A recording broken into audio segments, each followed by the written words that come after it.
crash and burn. Hey everyone, so tonight I wanted to discuss the Offspring's self-titled record that came out way back, I believe in the late 80s at some point. Again, you would think I would look into these things beforehand, but then again, I blink and all this stuff has been set up and I'm using both my phones to record both angles. And so I'm like, oh, that's right, when did that record come out? And I can't exactly shoot up to one of the phones here in order to check it out. So it's because I get all hyperactive about setting the lights up because I really like setting the lights up. But nonetheless, this record was released, I think it was like 88 or 89. That's going to be my guess. I am like the least professional person on YouTube, so pretty much guarantees me complete and utter failure, actually. It's the only thing I'm really guaranteed here. That's depressing, so I'll move past that. That's some depressing shit. But anyways, yeah, I did want to discuss their first record and how, judging by the sound and the songwriting on their self-titled debut from way back, you couldn't guess in a million years, or you could be a million miles away, for that matter, and you could never have figured that the Offspring, sounding as they did on this record, would become the Offspring that everybody knows and loves now.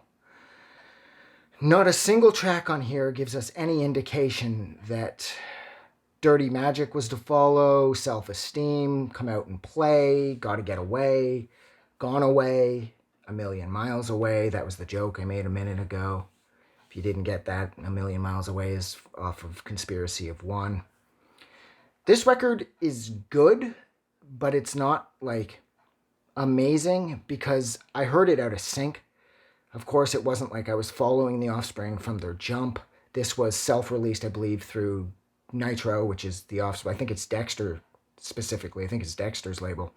This was released by Nitro Records back when it came out. It had a small pressing, of course, because they didn't have a lot in the ways of money.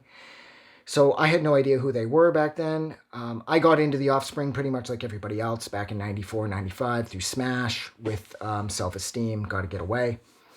And then from there, I started to backtrack and I found Ignition, and I absolutely loved Ignition.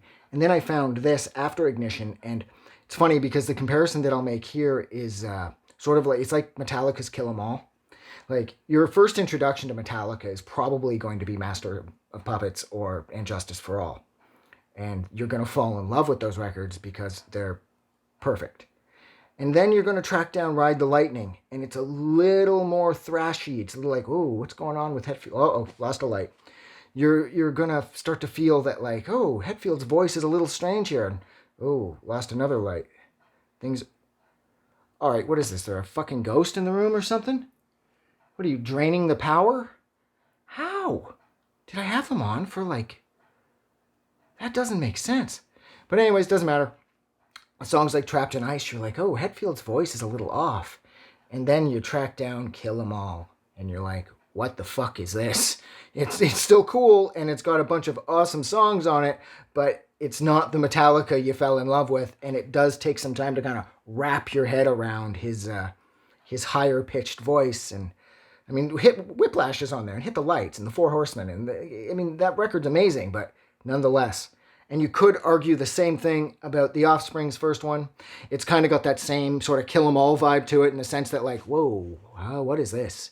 And as far as, there are some memorable songs on here. Of course, Jennifer Lost War's on here, Beheaded on here, is on here. My personal favorite is Blackball, that's on here. Demons wasn't bad, Crossroads is okay.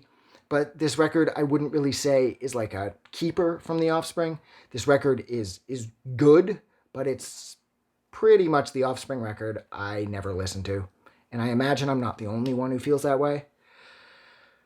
So I really think the Kill 'Em All comparison holds up well here because both of these records are so very radically different from what the lion's share of the rest of the band's releases sound like, that this record is going to kind of spin your head if you weren't into the Offspring from the jump and knew that this was their first album. This is going to throw you somewhat, and I just don't love this record. And I think it's got a lot to do with the fact that it's because, like I said, I got into the Offspring through Smash. And that's the Offspring that I love. And yeah. So I'm going to go. So thank you so much for hanging out with me while I discuss the Offspring's self-titled record from way back when. I'm guessing 1989. If you liked this review, don't forget to do something nice for somebody. And I am going to go. Have a good night. I just wanted to say thank you for making it through the entire video. I really appreciate it. And I'm going to remind everyone one more time, even though I've probably already done this in the video that you just watched, to please click the like button as well as the subscribe button because it helps this channel grow. And thank you for hitting like and subscribe, and we will see you guys really soon.